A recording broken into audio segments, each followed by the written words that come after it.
Hi there. Welcome.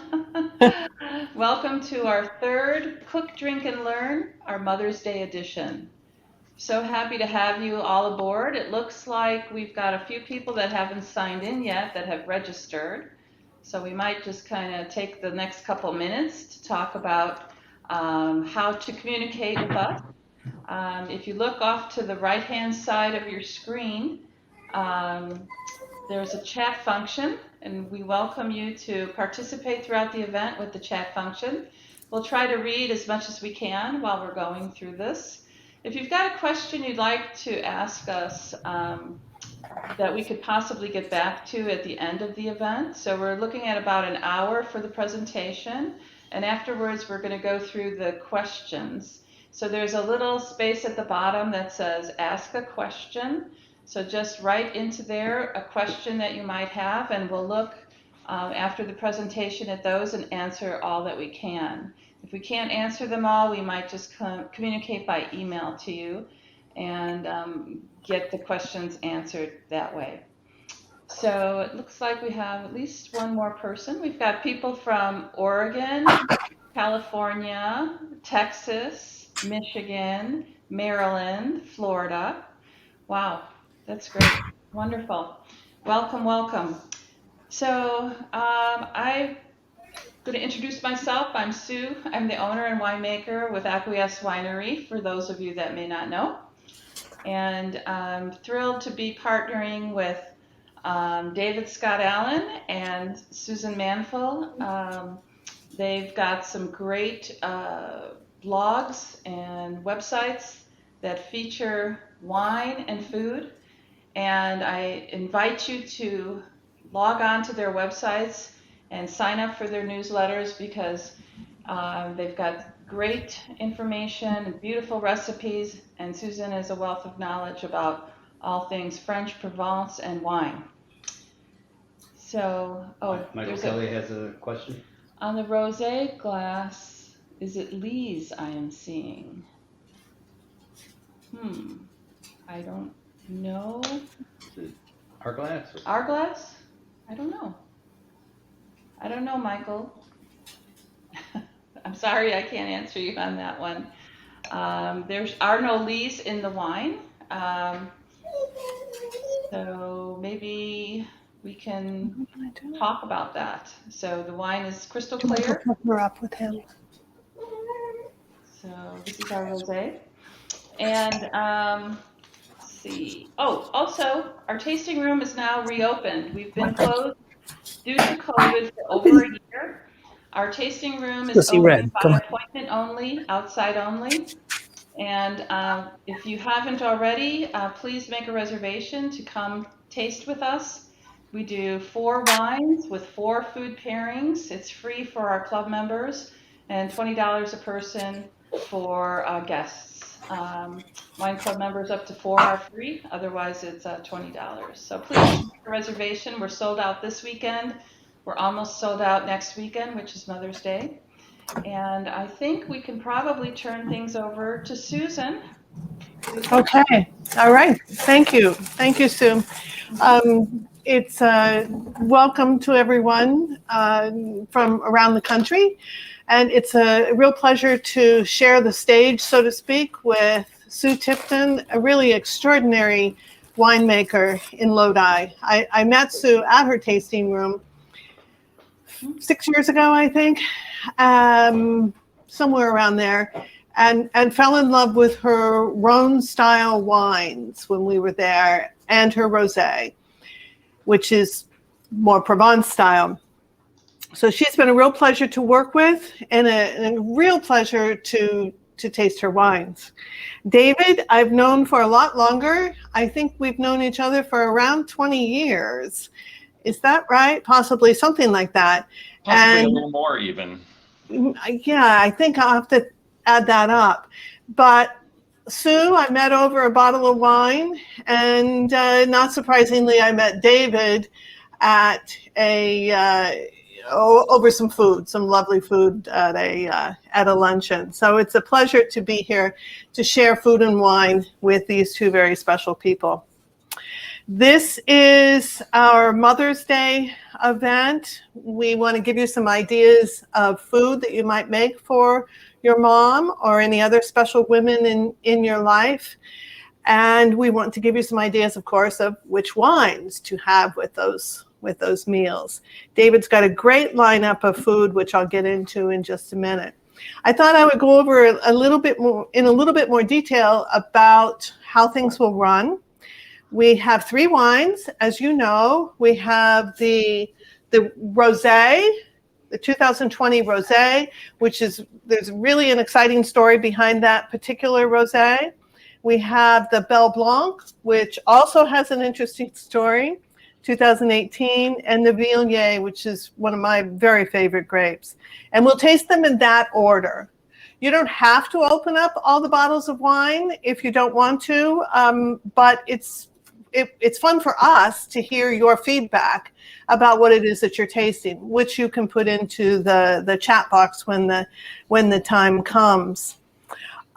You might worry about, well, if I open all these bottles of wine, what will I do with them? How can I keep them?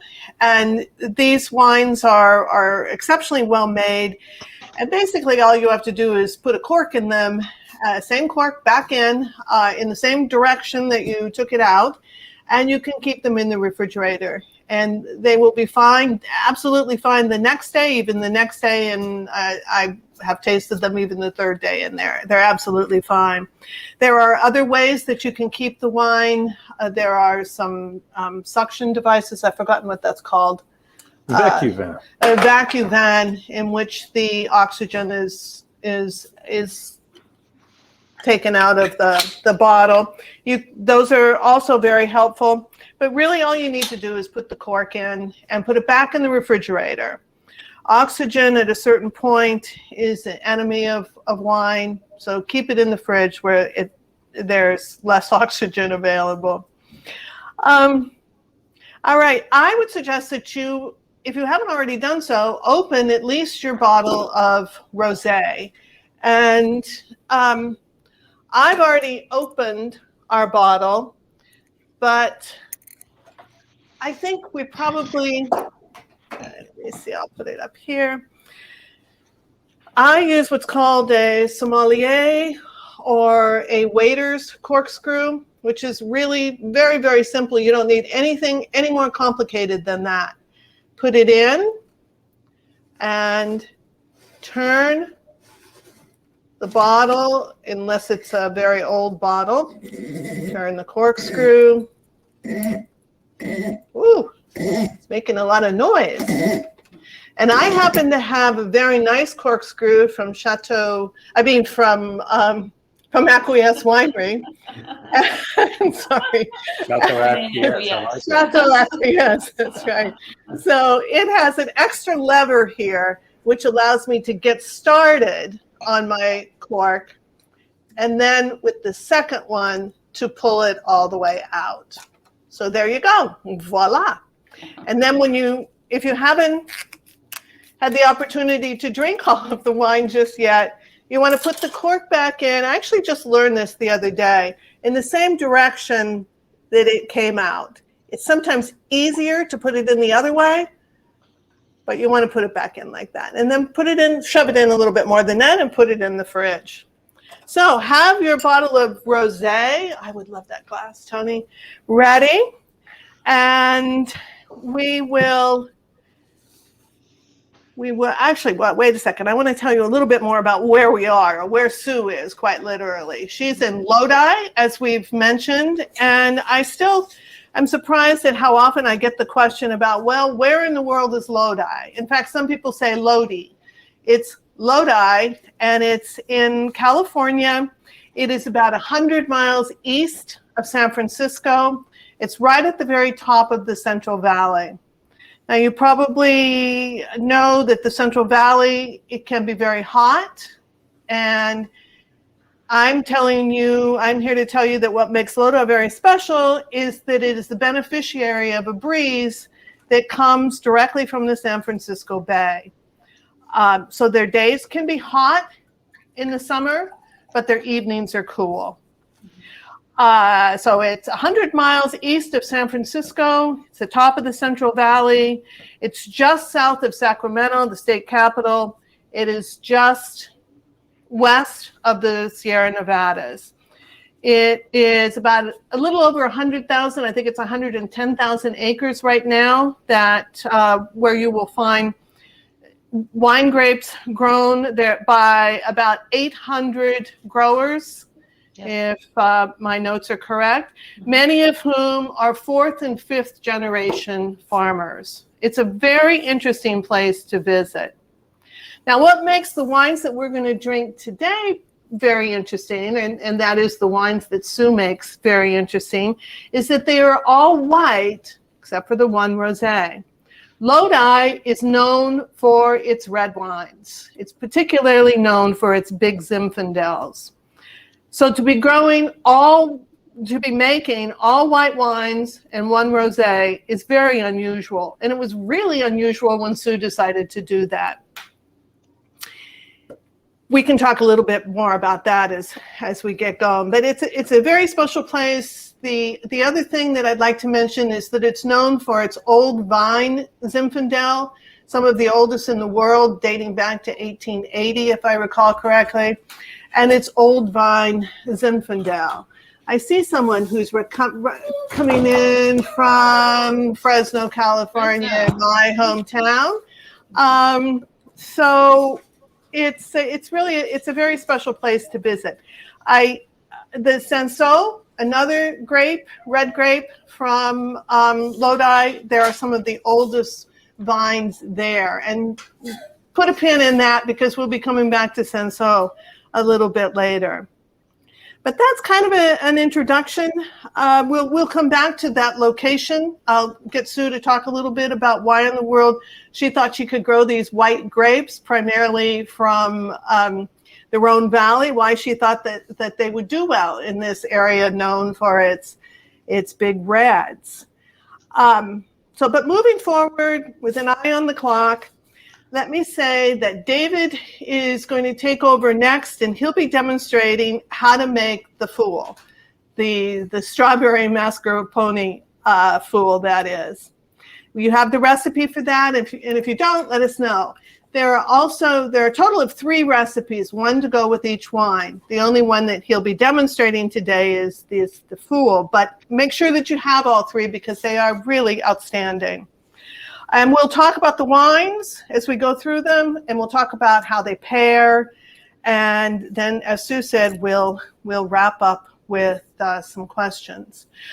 I would like to start by, since we're talking about Rhone-style wines, I would like to start with a toast to the winemakers in France, particularly in the Rhone Valley and in Provence, since that's related to our wines, because you may know that there was a very damaging, in some cases devastating frost that hit the entire country of France, from Champagne all the way down to the Rhone Valley, Provence, and Languedoc, that has destroyed as much as 80% of some of the vineyards.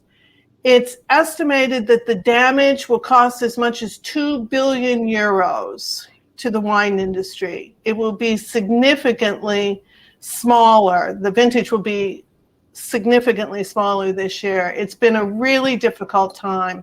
So I'd like to start off with a toast to them, since we're drinking grapes that in large part came from the Rhone Valley and wines that are made in that style. So we have you in our glasses and in our hearts. Mm-hmm. And with that, I'm going to turn you over to David. Great. Good afternoon, everyone. I'm sorry we're missing part of my head, but we figured it was better to see the counter than me. Glad you could all be here today. And this is a dessert that is incredibly easy to make. It's great for summer, especially when strawberries come into season. And it's even good when strawberries aren't perfectly in season. And I'll talk a little bit about that in a moment. So the ingredients are very few. It's strawberries, sugar, balsamic vinegar, mascarpone cheese, and cream. And I garnished it with a little mint. We found mint was a really nice addition. I have already macerated my strawberries with the sugar and balsamic vinegar. If you're cooking along, I hope you got the note to get that part done already. This softens the strawberries. It infuses them with a little bit of the sugar and the balsamic vinegar. And the balsamic vinegar is actually an enhancer of strawberry flavors. It's a terrific way, if you have just slightly young strawberries that aren't quite fully flavored, to put a little sugar and balsamic vinegar in on them is a great way to pull out their flavor and make them taste better. So, wait, David, as you're doing that, could you just tell everyone what balsamic vinegar is? Sure. So balsamic vinegar is it's a regional Italian wine. It comes from Emilia and also comes from Modena. There are two appellations that are specific and controlled, and that is the Tradizionale di Modena and the Tradizionale di Regia Emilia. Those two are very specific. They can be controlled, and they are usually very expensive, and they are excellent. Most of the balsamic vinegar we see in the United States is not the traditional, as much as the labels can say. They are not controlled. It is just balsamic vinegar. Funny thing, there is no balsam in balsamic vinegar, which is, why not call it something else? But they didn't. So there is no balsam in balsamic vinegar. It is, however, aged in casks, and the casks can change the flavor of whether it's oak or cherry, can change the flavor. I know that my friends who make balsamic vinegar in Italy are using cherry casks. So it is a fantastic flavor enhancer. I would venture to say it's become too used in the United States.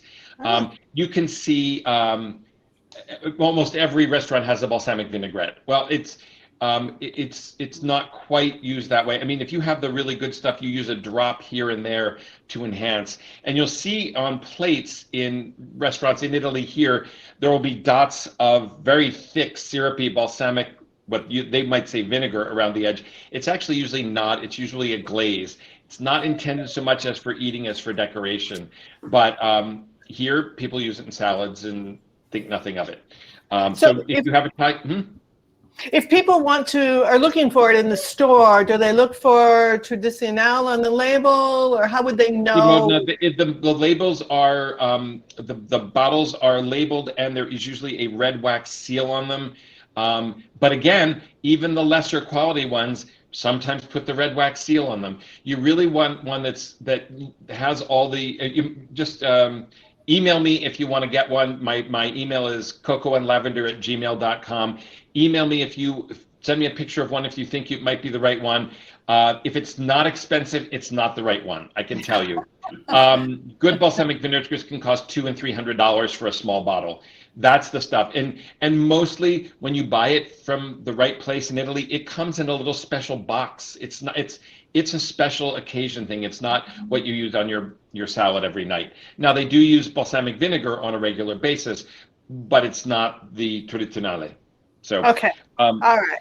So anyway, I'm going to use this slotted spoon to take out about a cup of berries that we will use. We're leaving the juice inside. A cup of berries for putting in the glasses. And I'm going to set that aside. I am going to add my macerated berries and the juices into this mixer, what's it called? Food processor. And this is how easy this is. And this feeds 8 people, and I'd say that it's a very generous 8 servings. I could easily stretch this to 12 people, and if we were doing really dainty, 16 people. I used, I should have probably opened up the mascarpone cheese beforehand there it goes. So I have the mascarpone cheese at room temperature. It is not really necessary, but it does help you scoop it out much easier if it's at room temperature. And when I first started using mascarpone cheese back in the 1980s, it was one of the hardest ingredients to find. And now it's in regular grocery stores, it's in Trader Joe's. It's a good thing. So we're going to put that aside. We're going to zap this in the food processor for just a couple of minutes and puree it. And we're going to scrape down any strawberries that got on the side, any cheese that did. All right. And we're going to puree it. We want a very fine puree. You will always have the strawberry seeds. Reactions to my friends on this dessert is they like the seeds because it gave it a little texture. So there we go. So you have this beautiful light pink puree now. It's actually dark pink, I'd say. I'm assuming you can see that color. Yes. Mm-hmm. This is much better for you than Pepto-Bismol and much prettier. So then we're going to do is we're going to put it into, let me get a bigger spatula. We're going to pour it into my previously whipped cream, which I kept in the fridge. And we are going to then fold it in. And if you're fans of Schitt's Creek, folding it in is a wonderful episode. I don't even know what that means, fold it in. Do I fold it like paper? Folding is a very soft and gentle rolling around of your spoon to fold the ingredients together so that you're not deflating your whipped cream. And this will solidify over time in the refrigerator, the combination of the cheese and the whipped cream, and it will be just perfect. You want to fold it until there are no streaks. You want an even pink color. And this is a really beautiful pink. And I think it's a very beautiful dessert. So, all right. I have now folded in the cream.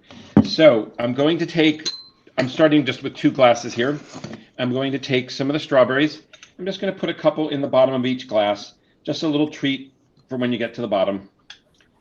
And I don't know about strawberries where you are, but they're coming in very nicely right here now. All right, and then I'm going to get a big spoon where... I think she's going to have to stay outside. There, okay.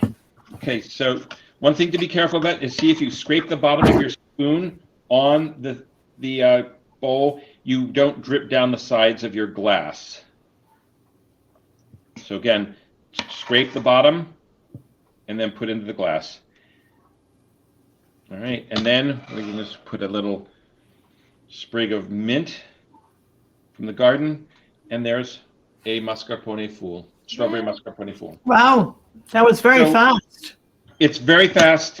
It's incredibly good. With the cream and the cheese in it, you might think that it would be heavy, but it is the farthest thing from heavy. It is just light and refreshing, and you can eat it after a heavy meal and feel really good. So there's 2. The other version, yeah. No, go ahead. I was gonna say there's one more way you could do this, and it's not as pretty, but if you're serving a group or if you're going to take it to someone's house, taking 8 glasses to someone's house gets a little bit overwhelming. You can put some of the strawberries in the bottom of a bowl. I have basically a big pasta bowl, and then you pour the filling over top of that. And that is a really great way to do group serving. Not as pretty. You could, when you serve it, put it into glasses, but it's still great. And this is the normal way a fool would be served in a large bowl where you'd scoop it out. Okay. That's great. I've got mine already prepared this morning. And we did this, now this is the 3rd time we've made it since David created the recipe. So I'm going to try it with the wine. And with the wine, it is unbelievable. So what makes it unbelievable? I've had it too, and I do think it's unbelievable as well. We didn't make any right now, but what makes this pairing work? I worry, as Susan and I talked about what to make for this pairing, Susan Manfull, and I had been thinking of a strawberry mousse, but I was concerned that cream might be a problem with the wine. And I wonder, Sue, could you talk about how you think this wine works perfectly well with cream, because it does? Yes, I think that the rosé has a nice acidity to it, and it pairs really well with the richness of the fool. Um, and I think what it does that's so fun to me is it brings out the strawberry in the wine. So when you take a little bite of the strawberry mascarpone fool and then try the wine, you're just overwhelmed with strawberries. And so that's key to what we do when we're doing pairings in the tasting room. We Yes. try to pick up a little bit of what's going on in the wine and bring it out in food, and it makes your mind go there, and you're like, oh, I get it. And you get it because it's something contained in the wine. And just so you know, I've had questions before, do we add these things to the wine? No, this is the grape varietal. So there aren't, even though it tastes like strawberries or watermelon or cherries, it is 100% grape. Do you So look like Boone's Farm? so we are not adding fruit to this wine, No. other than the grapes that we pick for them. But when you get the right pairing, you're able to pick out key components of the wines, the flavor profiles, the aromas, and I think you did a great job, David, pairing the strawberry Thanks. fool. And thank you for the So- suggestion, Susan.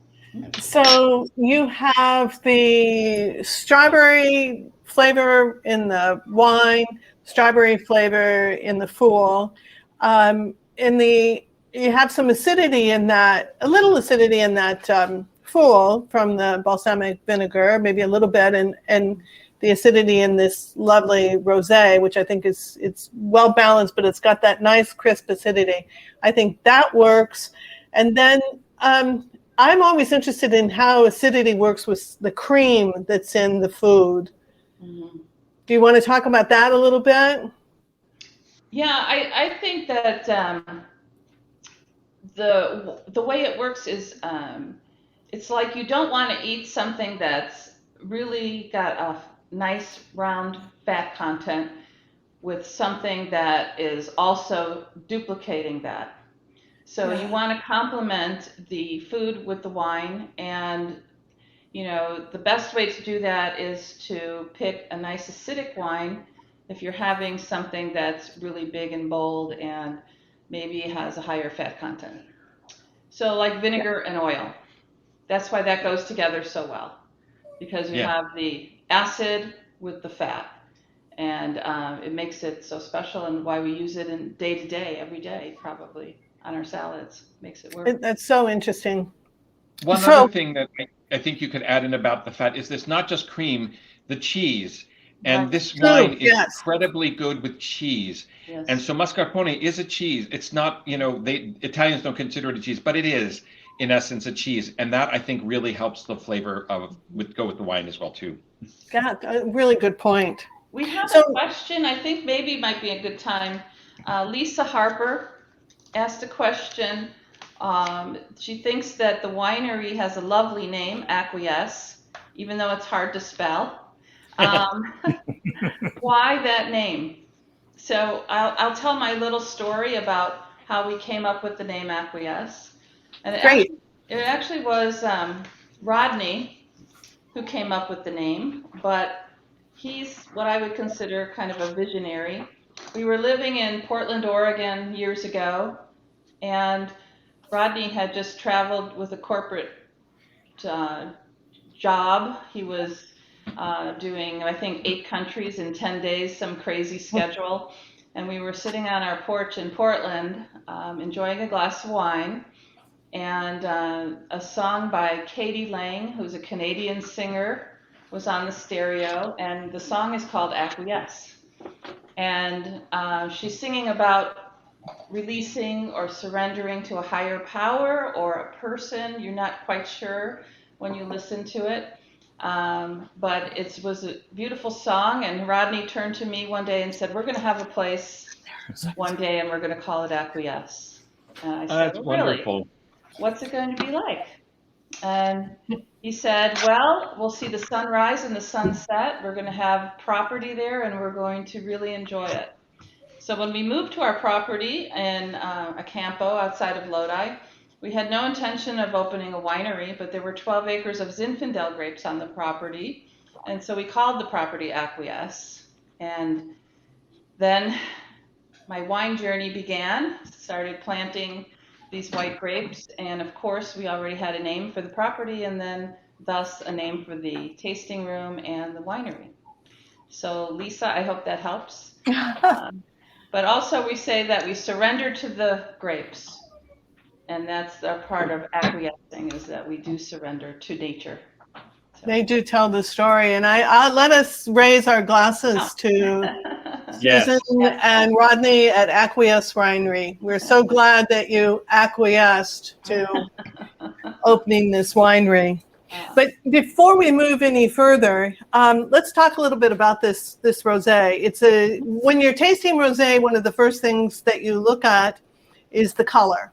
Now, there's Elizabeth Gabay, who is a good friend of mine. She's a master of wine. There's only a little over 300, I think, masters of wine in the world, and she does not think that we should focus on the color, so we won't focus on it, but it's hard not to. This is such a gorgeous color.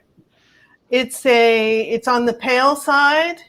Sue, how would you describe the color? I would say it's salmon. It's a salmon color. Yep.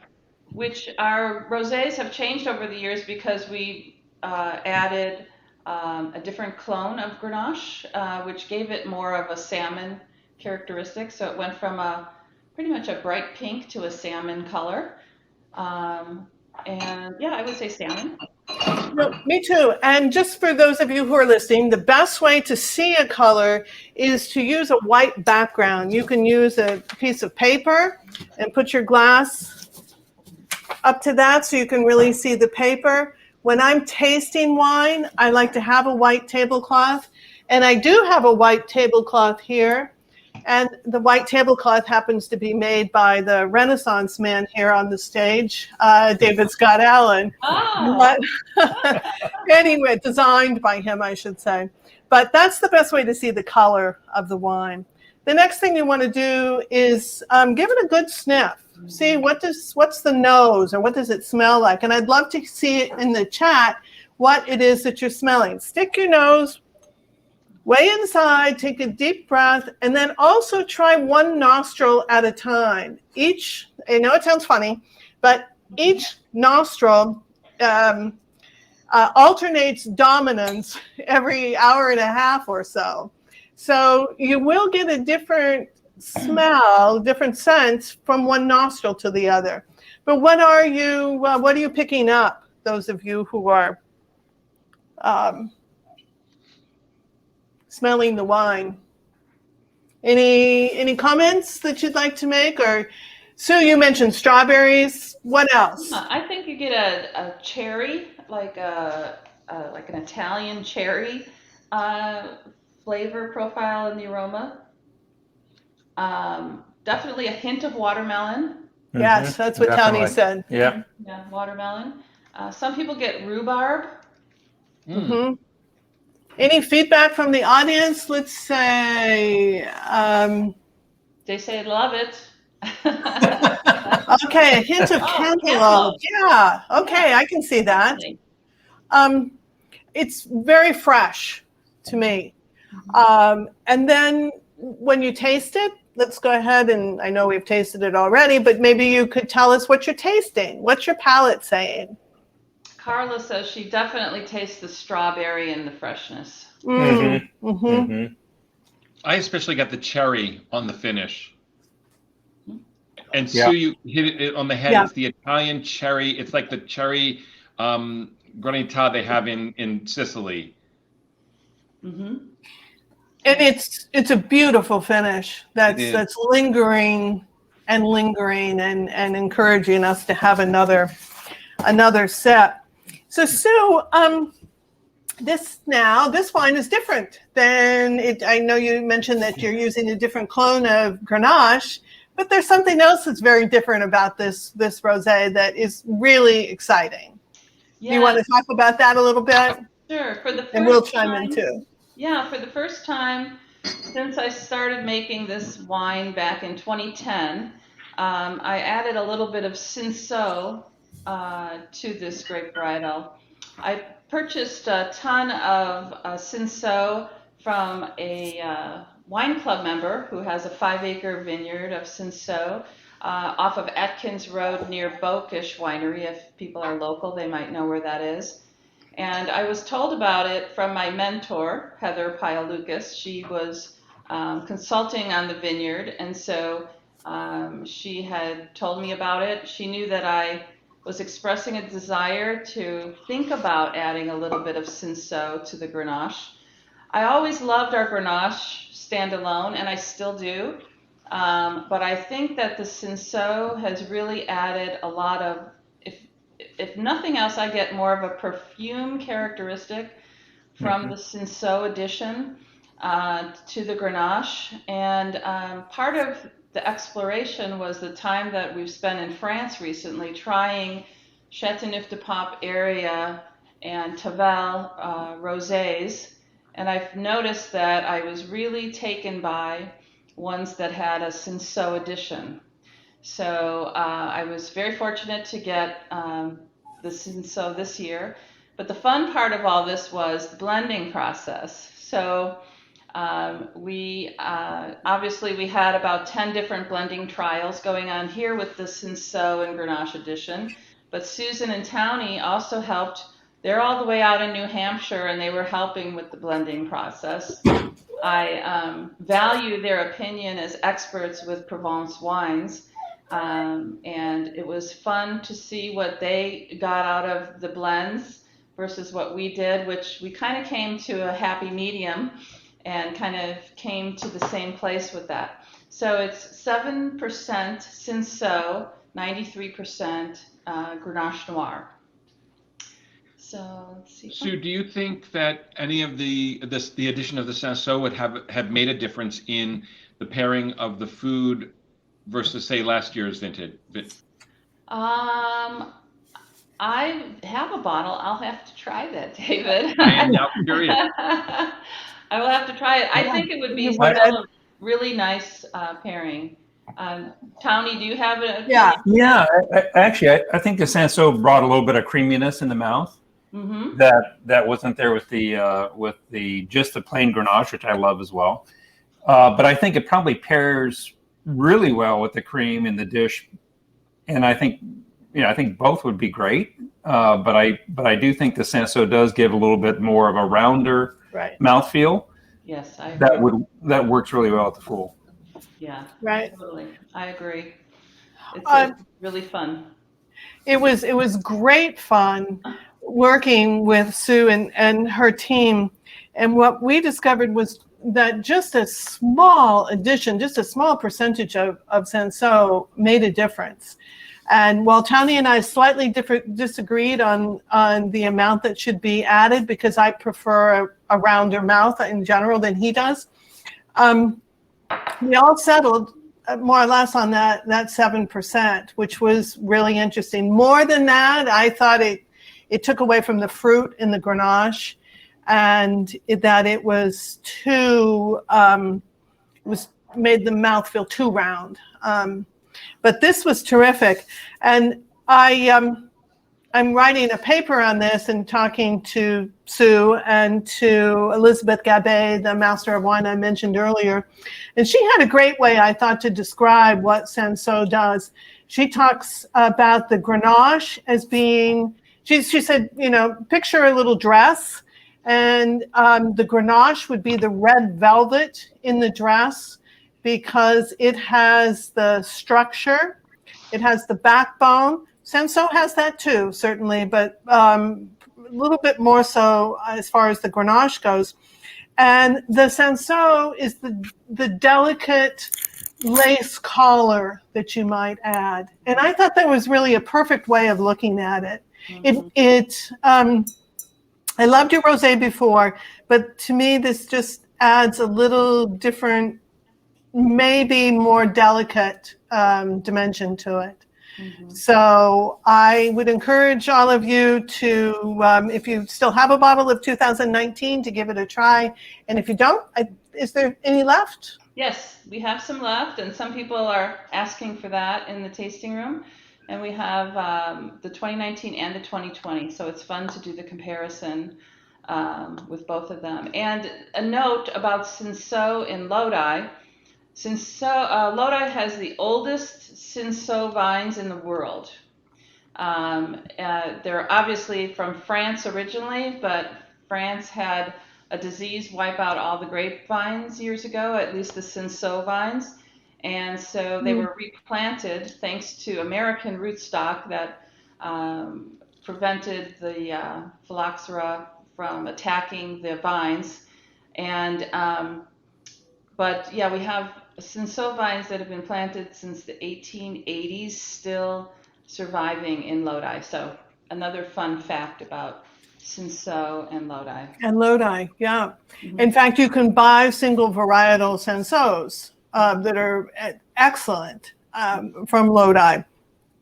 If you want to really explore what the different grapes are adding to the blend, you might consider doing that. They're super good. All right. So with the rosé, just briefly, Sue or David, are there any other? I think this rosé is very versatile. It can be an aperitif rosé, but there's lots of other things that it could go with. Do you want to just shout out a few of them for people to think about? Pizza. Pizza. Yeah. Okay. Pizza works. I think it was really great with fish, and I liked it a lot with Indian food. Yes. Yes. Okay. Yeah. That's really a good idea. So before we move on, there's a question here. Sue, I'll give this to you. At what temperature should I keep a bottle of Acquiesce before opening? She lives in Florida. Room temperature, yeah, no. Well, if you're going to chill it down before you drink it, the bottles actually can be kept at room temperature if you keep your house at about 72 degrees. So you don't have to chill them from the time they arrive to you until you drink them. I always suggest, if you're going to have a little cellar of wines and you don't have the cellar that you plug in, put them in a cardboard box and put them in the bottom of your coat closet or some dark place that stays relatively cool. So anywhere from 68 to 74 degrees if you keep it in a cardboard carton. Put it in the refrigerator before you're going to drink it. And we always say, keep it in the refrigerator and then take it out a good 20 minutes or so before you're going to serve it. But I know a lot of people think because these wines are pretty premium and nuanced that they have to be kept cold all the time. That's not the case. We don't want them to heat up to real high temperatures. Although I did have a wine club member who brought a case of my wines to Arizona in a car, and one of the bottles rolled under the seat, and it was in over 100-degree temperatures for 2 weeks in a car, and when he came home, he found the bottle, and it was perfectly fine. So this has to do with basically what we do as far as processing. We put our wine through what's called heat stabilization. And I don't recommend you putting the wines in the trunk of your car to see how this happens, but just to know that they're a little more forgiving than you might think. Excellent. I just want to say that I would never not notice that a bottle of my Acquiesce wine was missing. Good point. And Tony, you have a question? Sue, actually, I have a question as someone who makes white wines. Mm-hmm. What's the easiest and fastest way to chill a bottle of wine? Because we've tried different techniques, and I'm just wondering if you've come up with one that works for you. Yeah, for me, I have some plastic buckets that I serve wine in, and I fill it half with ice and half with water. And then just, maybe swirl it around in there or let it lay in there, but that's the easiest way. if you don't have your hands on a glycol chiller, which they have in some liquor stores, it's actually quite quick. Get the little things. So actually, just the ice doesn't work as well as ice and water combination. All right. And I think just to underscore something I think you started to say is that you don't want to keep your wines in the refrigerator on a long-term basis. Would you agree? Yes. I think that they're fine, obviously, in a wine cooler, but you know, Right. you typically don't want them to be extra cold, but we do also cold stabilize our wines, so they should not form tartrates if they're kept in refrigeration at cold temperatures. But I'd say if they're in the refrigerator, drink them. Yeah, exactly. And then if you have the urge to have a glass of wine and it's not quite cold enough, you can buy these little ice cubes. What I don't know what they're made out of, but they're chilled. We keep them in the freezer, and if you put them in your glass, they'll chill the wine very quickly. And while you're drinking that glass, you can be chilling your wine as you just described. Yeah, and another fun way, if you have a certain wine that you find yourself going to all the time, you can put some wine in ice cube trays and freeze the wine into ice cubes, and then you just pop a few of those ice cubes into your wine to chill it down quickly. So all these tricks of the trade. All right. Well, let's go on to the next one, the Belle Blanc. The Belle Blanc is Sue's homage to Châteauneuf-du-Pape, the Châteauneuf-du-Pape white wine. And Sue, I know the story behind this, but not everybody does. And I would love it if you would tell the story again about how a white Châteauneuf-du-Pape, and for those of you who don't know a whole lot about wine, Châteauneuf-du-Pape is known for its red wines. Very few white Châteauneuf-du-Papes are made. Something like 6, maybe 7% of their production is a white Châteauneuf-du-Pape. But Sue, you can finish the sentence. yes. So I had been a wine drinker my whole life. I love both red and white wines, but I always found myself gravitating towards European white wines, always liking them. And I was, almost 50 years old when I had my first white Châteauneuf-du-Pape wine. And I was so blown away by it. I thought, oh my God, where has this wine been my whole life? I had never tried anything like this before. You know, I was used to Chardonnays and Sauvignon Blancs and Pinot Grigios, which I did enjoy. But the big roundness and the floral and fruitiness of this white wine without being overly cloying, to me, was lovely. Nice acid balance. So I'd like to say it's a real romantic story, but it's not. I bought the wine at Bevmo, which is a local liquor store here and all over California. And I said, you know, I need to have 2 cases of this wine. I brought the empty bottle in, and they got on their computer and they said, you're holding the last bottle in California. And I was like, how could this be? Now, this wine that I love, I fell in love with, and now I can't have it. So I started to research it. I found out what was in the wine. We were living in the vineyard at the time. We weren't making wine. We were selling our Zinfandel grapes. But I started to try some other similar varietals from around California, Grenache Blanc in particular. And there was a Garnacha Blanca that was growing in Lodi from Bokish. They had a Spanish clone of a Grenache Blanc. And I knew that it grew well there and liked it. So long story short, this white wine changed my life. From there, I took this passion forward and started with Grenache Blanc and some Grenache Rosé, and was so happy with how it did on our vineyard that I went forward and spent 10 years becoming a winemaker to produce this wine, and I have no regrets. And again, we're so happy that you did. Let me just make clear that I know that David was having problems with his internet, so I'm sure he'll be right back on.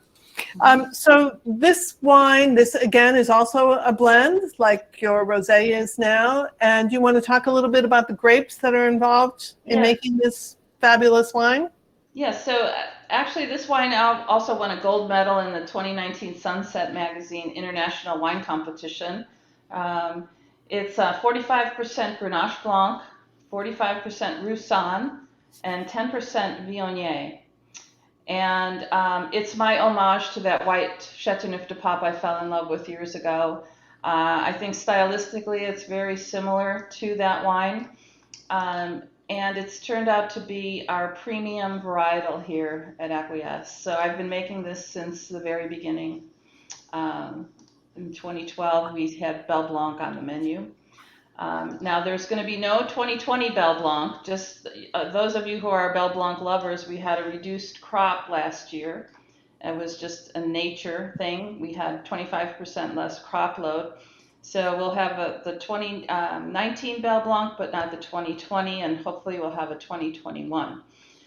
So I think that those that really like the Belle Blanc, and we have you out there, I know, you might want to pick up a few bottles before the end of the year at least.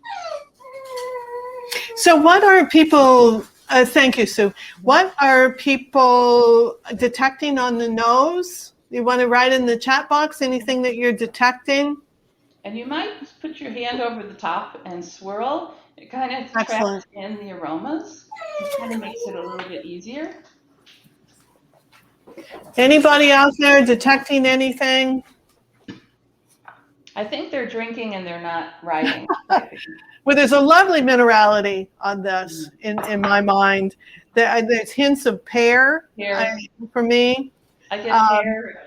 Green apple, somebody has mentioned. Mm-hmm. Anyone else?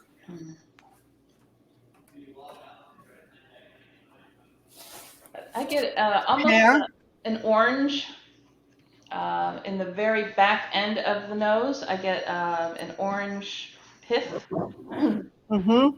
I can see that. Mm-hmm. It's a wine that I would describe as being seamless from the moment it touches your palate until you reach the finish. It's just beautifully made. There's lots of structure, beautiful body. The mouthfeel is lovely. It's a super wine. And so David is not here to talk about the food that he's paired it with. I know he'll be back, so maybe we'll save that for a few moments and go on to the Viognier. That sounds good. Star apple. Oh, that's interesting. Yeah. So David has created a meal to go with this wine, which is works really well. And you have the recipe for it, and I'll hope that David can get back on so we can talk about why he came up with that and a few other things. That was just a lovely pairing. So is there anybody that's making the lamb cutlet right now? Raise your hand or little apricot, yeah? Later. Okay. Yeah. All right, and there he is. Yeah. So. He's a David. Here. Sorry. There you go, That's David. okay. Here you are. So tell us, we just got to your pairing. Tell us about your pairing to go with the Belle Blanc. Oh, the lamb cutlets. Mm-hmm. When I eat a lot of Italian food and really traditional Italian food, and the most traditional one would be a veal cutlet.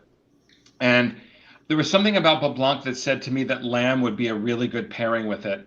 And when I thought about, I saw a friend of mine from Italy doing lamb cutlets, I thought, well, this is a really good idea, because that really incredibly simple preparation with a little butter, olive oil, and then a little lemon juice with it, that acidity with the lemon juice and then the lamb just went perfectly with Belle Blanc. And it really did. It's a great pairing. Mm-hmm. Now, people don't normally think of lamb and white wine. Or meat and white wine. Can you two talk about that a little bit? Yeah, I get that in the tasting room all the time. People will say, well, don't you have to have chicken or fish with white wine? And I say, no, open it up. And, we know that pork goes super well. Any kind of, sushi dishes for sure. Pork. We had one of our biggest hits at a winemaker dinner was a lamb tagine that was paired with the Viognier, actually, but it had a little apricot in it. So, even a cheeseburger is one of our favorites with this, believe it or not. We had this wine paired with, what do you call that meat? Tartar? Steak tartare. Steak tartare. Oh, this would Yes, be great. yes. Yeah. Because steak tartare has a kind of a fatty characteristic to it because the fat hasn't been cooked out of it. And the acid from the wine and the roundness of the wine was just perfect with it. So there's so many different, but I'm sure you could elaborate on that, David, too. Well, and actually, one of the other pairings that I recently found for it that I thought was really great is, and I know this is not a favorite of everybody, but liver. This wine paired beautifully with calf's liver. And again, it's that incredible fatty richness of the meat going, and so simple a preparation going with the wine. It was really, really wonderful. And it does well with chicken livers as well. Yeah, and Rodney's saying pate. He loves it with pate. Right, it's great with pate, but yeah. we had it with chicken livers and sage and rosemary and cream over pasta. Unbelievable. Wow. Yeah. That's And so then, there's of course, there's that beautiful recipe that was inspired by our wine club member Linda from her childhood in France that David wrote up in his recipe at Cocoa and Lavender, and Susan talked about at Provence Winezine. Pork chop gratiné was paired with the Belle Blanc. Fantastic. And, it was a phenomenal. great pairing. So it's pork chops with cream and cabbage and Gruyere cheese put on top and put in the oven, and it was a really great pairing. So yeah, the world is much bigger than chicken and fish when it comes to these white wines. Indeed. I mean, that's really a recipe that will transport you to a bistro in Paris. It is really fantastic. And actually, the addition of a squeeze of lime really does make a huge difference in bringing out the flavors of the Belle Blanc. Okay. All right. So let's move on to Viognier. Viognier is really one of my very favorite grapes, and it has an interesting history in that it almost shriveled into extinction. As recently as 1996, when this book by Jancis Robinson was written, she said that there are little more than 32 hectares or 80 acres of it planted in the entire world. So this phenomenal grape almost went into extinction. It's a difficult grape. I'm told it's a fussy grape. It's one that winemakers have a hard time, and maybe that was one of the reasons that it was growing out of favor. It does really well in the northern part of the Rhone Valley, in the appellation called Condrieu. Those wines are famous for what they can do with Viognier. But I'm here to tell you that Lodi, in the hands of Sue Tipton, is famous for what she can do with this Viognier. It is, I think you really bring out the best in this difficult grape. I think you planted it in 2011, so I guess you're in your 10th year. And I know we discussed a little bit about a friend of ours in France who is a huge Viognier fan, said that he thinks your Viognier is competitive with Condrieu and some of the places in the Northern Rhone. And he said it's just getting better and better and better. And I think so too. It was a good year. This is a particularly good year. You want to talk about it a little bit and why you chose to grow Viognier? Yes, I chose, part of the grapes from the Southern Rhone region when I planted my vineyard, I was very limited as to what ones were available. And I knew the Viognier was used in many blends. Traditionally, Viognier is not in the Châteauneuf-du-Pape AOC, but it is right across the river. So if you've been to Châteauneuf-du-Pape, you know that a lot of Viognier is grown just right across the Rhone River. But it doesn't make it into that appellation. So I knew that it was part of this Châteauneuf-du-Pape profile. I had the privilege of trying some lovely grapes from Condrieu, and thought it would be really great here in Lodi. And actually, a lot of Viognier is now grown in Lodi. So before my time in Lodi, there were over 3,000 acres of Viognier planted in Lodi. And the Wow. Mondavi was trying to have that as a single varietal on store shelves. So they did a big push to have Viognier kind of, on a store shelf like Chardonnay and Cabernet Sauvignon. So that's why they had so many acres planted here. It failed miserably because people cannot say it.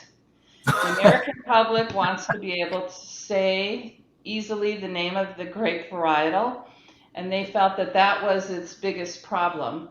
And so as a result of these 3,000 acres, most of it goes into white Chardonnay blends in California, and they're not really focused on the grape on its own.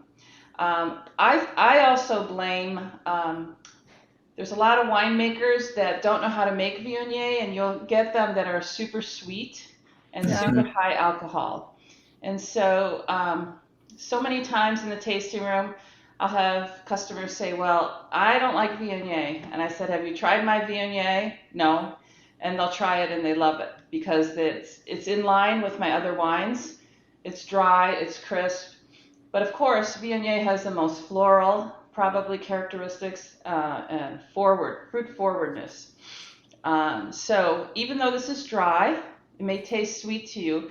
You may get the impression of sweetness, but that's in the aromas.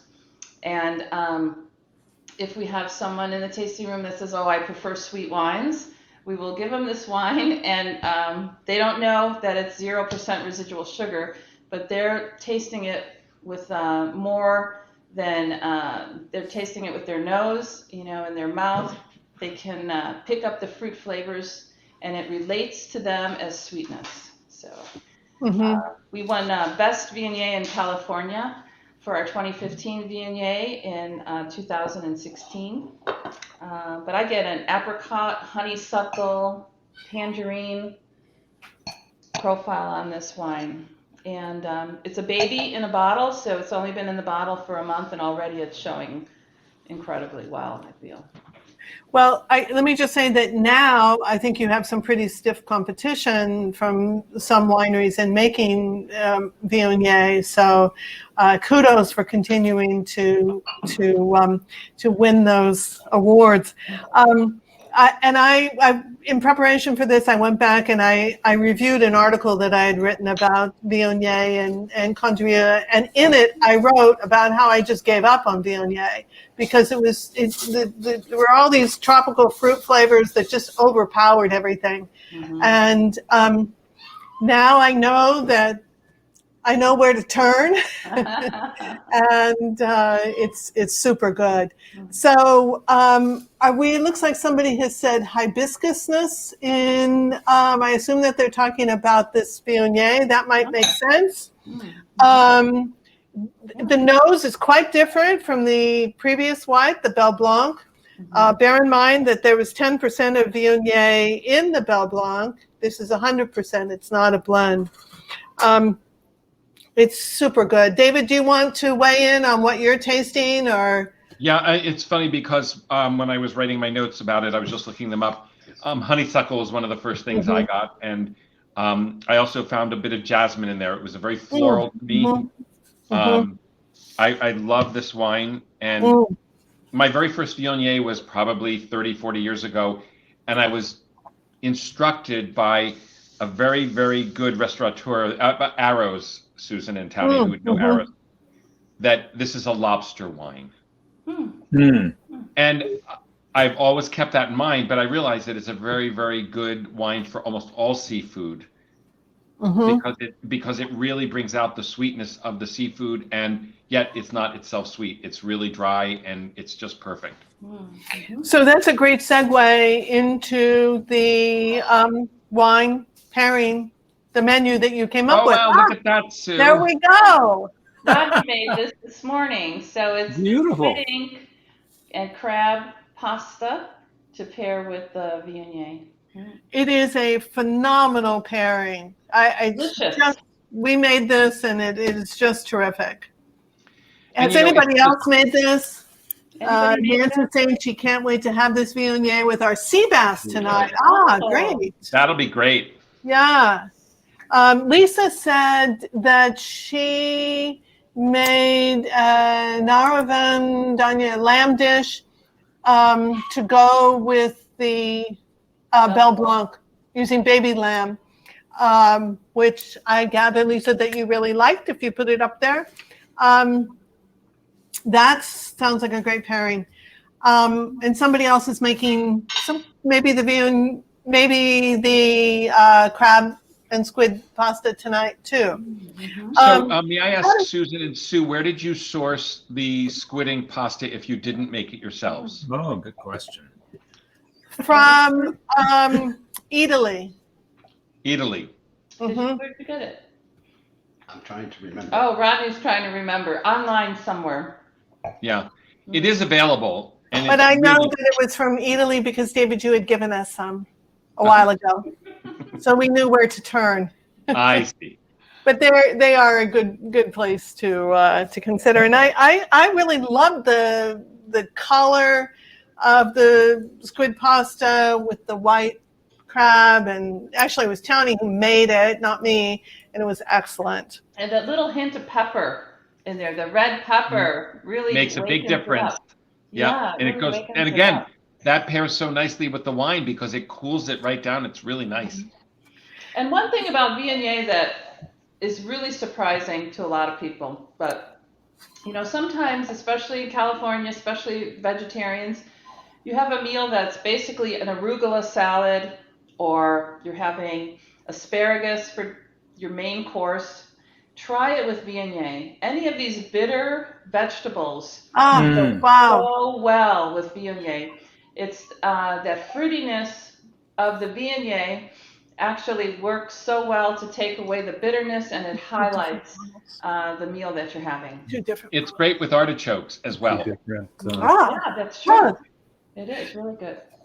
Yeah. so There's a question. Could we get the quantities of all ingredients of the strawberry dessert? Oh, Yes. Marlene. That's Yes. easy. It's 2 pounds of strawberries that are sliced, mixed with 3 tablespoons sugar, 2 tablespoons balsamic vinegar, okay. and you let that macerate for an hour. Then you take out a cup of them for the presentation, and you puree the rest of the strawberries with a cup of mascarpone cheese, and that you fold into a cup of cream that has been whipped stiff. And then you fold that together, and that's everything, except for the garnish of the mint. Yeah, and the recipe's on our website under recipes. So Marlene, if you go to whitewinewinery.com and click on our recipe section, a lot of David's recipes are on there, including the strawberry dessert. All right. So let's, in light of our time, let's move on a little bit. I know I wrote about this. I don't know if you guys wrote about it. That in comparing the bottles, I asked on something that I wrote for people to compare the bottles. What are the differences? And if you look at the Viognier versus the Belle Blanc or the Rosé, what's the difference? We changed our bottles. Absolutely. So look at those. The Viognier is much lighter. The 2018 Belle Blanc is is heavier. Let me see, I have the information, although Sue, you can probably tell us right off the top of your head Yeah, that, so when we switched bottles, we not only wanted to have our own distinct style. These bottles are made outside of Venice, Italy. Our previous bottles came from France, and they're basically some of the best wine bottles you can buy. However, we were concerned with the amount of glass that was contained in the bottles. So by making the switch from this punted, heavier, beautiful bottle right, to our, with the rosé, you might see it easier. We have our Lady Acquiesce embossed on the bottom of the bottle. Still the same beautiful shape, a little narrower, so hopefully will fit in your wine fridge a little bit better. We save 12,000 pounds of glass a year with the order that we place. So that is an environmental move that we made in addition to stylistic reasons. And we're always watching out for our impact on the environment. We just changed over from styrofoam shipping boxes to pulp because of the environmental impact. So every year we try to do another thing to positively impact the environment. I think that that's fascinating. They're both beautiful bottles. I mean, the older ones and the newer ones as well, we use to serve water in when, well, before COVID. And after COVID, when we might have some guests over again, we'll continue to use these for water bottles at the table because they really are beautiful. And people are always admiring them. And I was fascinated by the fact that this remains as elegant. And then to have the Lady Acquiesce underneath it, we discussed at one of our meetings that perhaps you could use this embossed Lady Acquiesce to make some shortbread cookies, which might be kind of fun for Mother's Day. And David, I believe that you have a recipe on cocoa and lavender for chocolate shortbread. Chocolate shortbread, which are phenomenal. And the reason it should be shortbread, everyone, is that if you use any cookie that has any kind of leavening, that would be egg or egg yolk, baking soda, baking powder, you won't get the impression will not last. You have to do it on something that has no leavening. So shortbread is a perfect way to go. We'll have to give that a try. Yeah, I wanted to give it a try before today, but we didn't quite get to it. We'll have to try that. So, but before we wrap up, I know that Sue, you and Rodney and the Lodi ABA are doing some very interesting things in addition to the sustainable label that you have, which is I think captured the attention of a lot of people in California and perhaps beyond. You have some other interesting things that you're doing Yes, that I think are really important right now. Can you just elaborate on those the intern program and the Roots Fund? Yes. So Rodney is actually my husband, has been the founding founder of a group in Lodi called LACE, the Lodi Appalachian Inclusion Collective. And its goal is to bring people of color into the wine industry. So we're working in conjunction right now with the Roots Fund to have some students in the industry come and talk to us, be around us, be in our wineries, taste our wines. And so in June, we have 4 of them that were selected by the Roots Fund come and see, make connections with winery owners, wine professionals. And on this call right now, on this virtual tasting, Dr. Monique Bell from Fresno has joined us, and Angela McCrae, who's a media expert, is joining us on this talk. And they're going to be part of this enrichment trip in June. So they're going to be coming along, they're going to advise us, and then also get the word out about what we're doing. Excellent. That's My hat is off to you both. That's super. So I don't think we have any questions that were lingering. I think there's two, and let me Are see if there? I answered them. Maybe Rodney can pull them up. Let's see at the very bottom. I think we did. Oh, did we answer them both? I think there was one left. Why is the bottle for the Belle Blanc concave? Well, I think maybe we answered that question, but these punts Why don't we have that? were put in bottles years ago. Yeah, that's the And old one. The pump. Susan, you might have answers to the punt in the bottle. Oh my But gosh. I've heard so many different things. So usually they were for red wine, and Yeah. that would collect the solids from the red wine. So as you're pouring,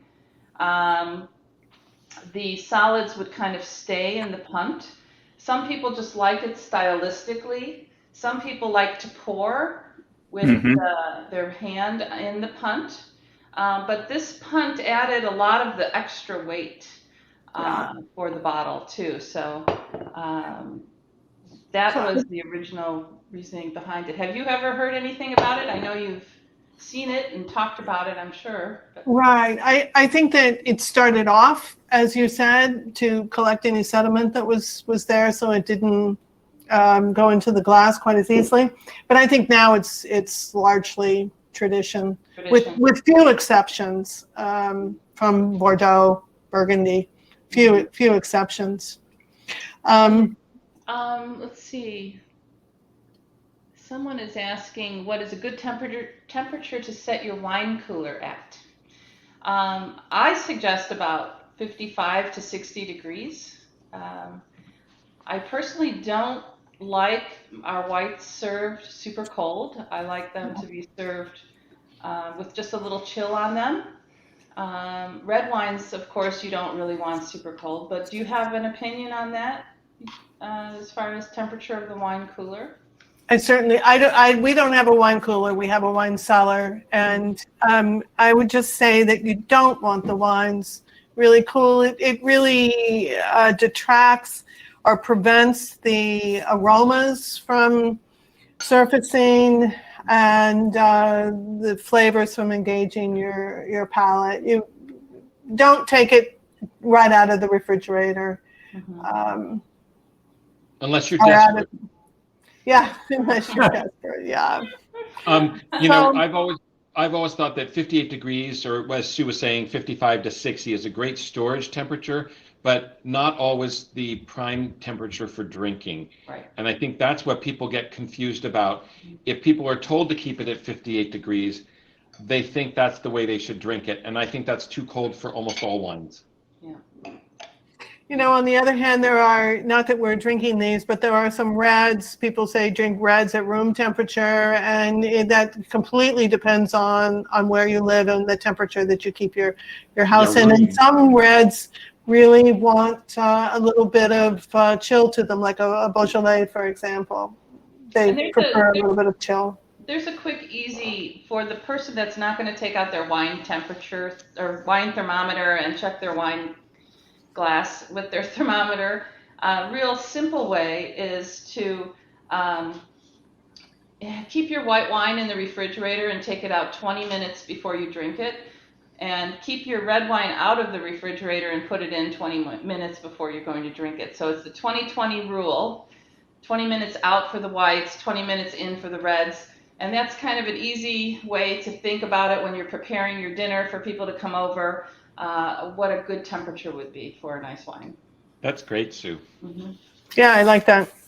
So in wrapping this up, let me say that in the end, we talked about what works well as a pairing, and we strive to have super good pairings, and sometimes they work marvelously well. I mean, really synergistically, and other times they're okay, and other times we love the wine and we love the food, but maybe they don't go perfectly well together. There's ways around that. If you're having asparagus and your particular wine is not going with something as difficult as asparagus, have a bite of bread between them. what's really important, particularly on Mother's Day, is what does your mom like? What does the significant woman in your life like? And then go with the flow. If it's not a perfect match, that's okay. And it can be very challenging these days when we all like to have small plates and share these small plates, and you've got things from steak tartare to asparagus to artichoke dip, and it can be very difficult.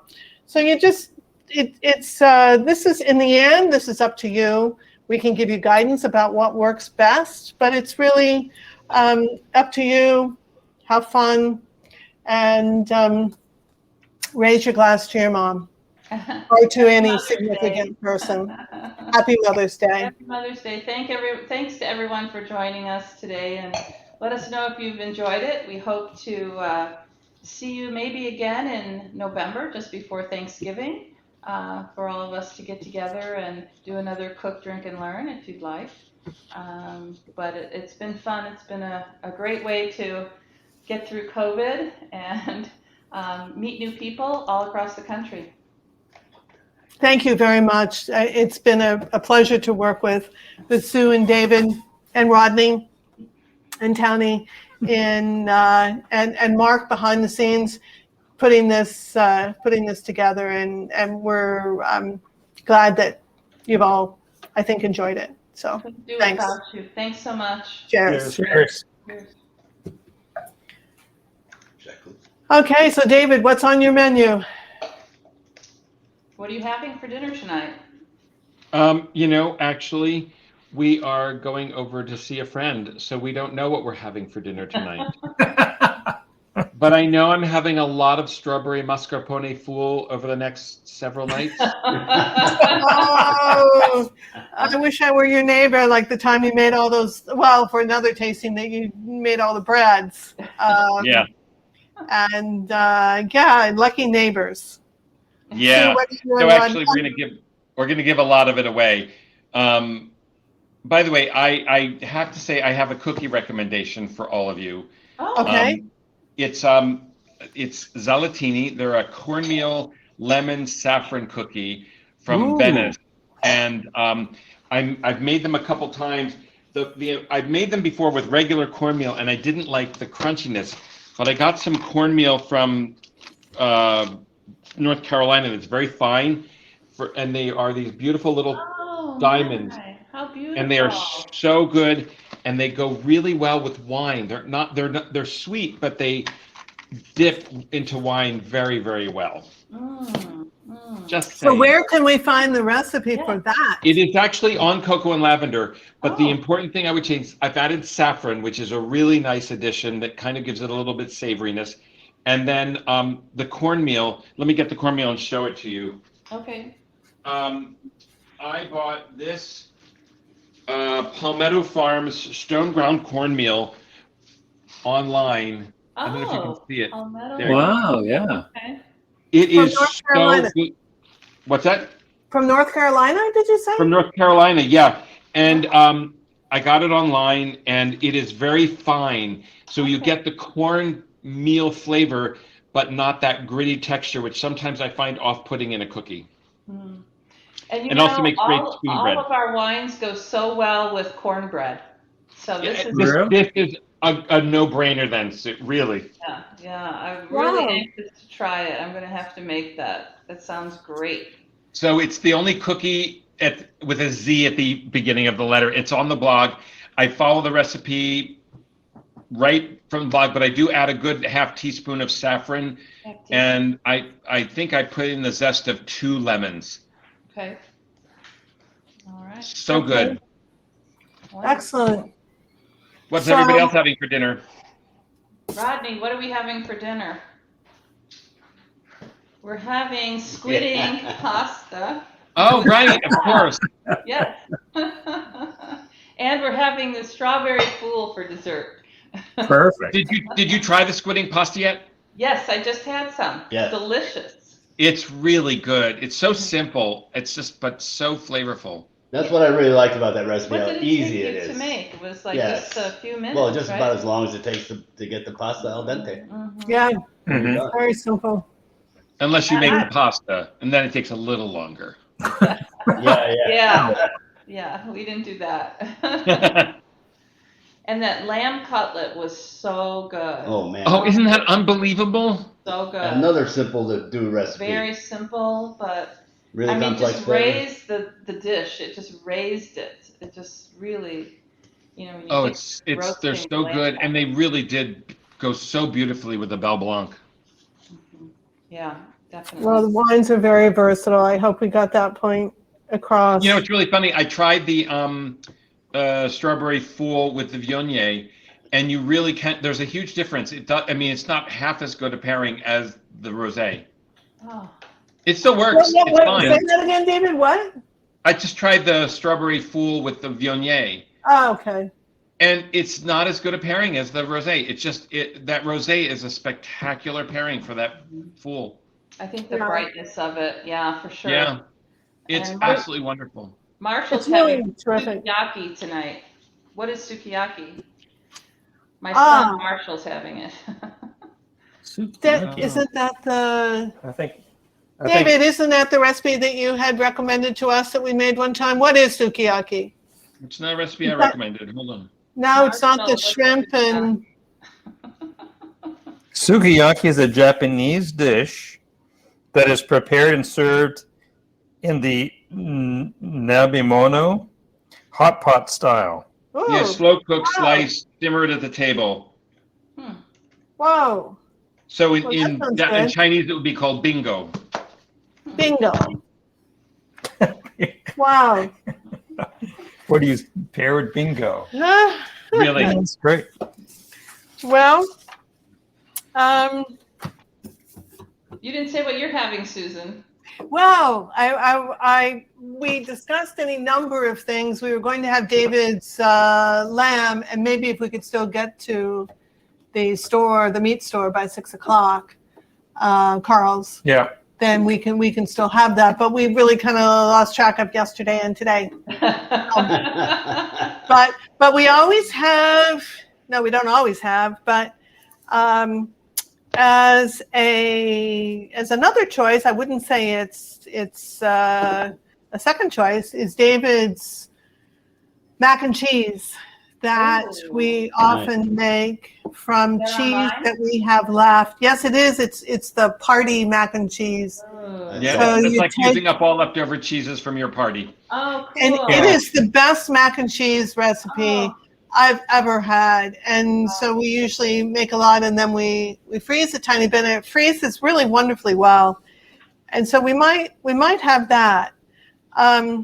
You know, if you've ever worked on a nonprofit board, whenever you have events, you have those big cheese platters, and there's Oh, always like half a cheese platter where you have 5 different cubes of cheese, and that's the perfect use. Well, of we have some this. nice cheeses if we're running the show. Right, we when have we pick some the goat right. cheese and some other things. I remember making one at your house with Dauphinois. Yeah. Yes. Yeah. Oh my Yeah. God, that was really That was a good sensational. that was a good mac and cheese. Yeah.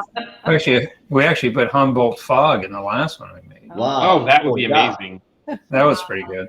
Yeah. I mean, honestly, who has leftover Humboldt fog? Seriously. Must have been a lot of Humboldt fog that up.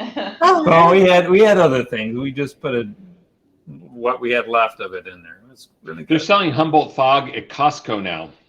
Oh wow. Big wheels of it. I'm considering Oh. going over. Huh. Interesting. Well, we were just in Formaggio Cheese in Cambridge on Friday night, so we picked up some really nice things. Unfortunately, they forgot to pack the chèvre. I don't know what kind of chèvre it was. It's like a chèvre log from some place. It Ah, was perfectly ripe, and I'm very upset about it. yeah. So anyway, Uh, but that's a great cheese store in Cambridge. But I mean, now they're in New York, and Ellen Cohen said, one of my favorite. Hope you got 7 stars bread. Oh, they do have that there, don't they, Ellen?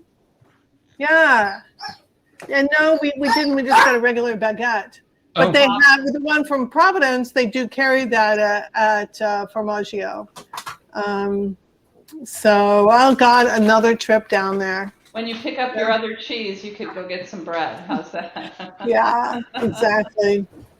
So anyway, you guys, thanks for a super night. Thank you very much. Really appreciate it. And let's do a talk again, maybe before the fall and hopefully in person. All right. I'm working on the in-person trip. I promise you. Great. Wonderful. That And sounds thanks great. for the apron. Thank Okay. you. Oh, Bye, you everybody. guys. Take care. All right. Bye. bye. Bye-bye. Bye.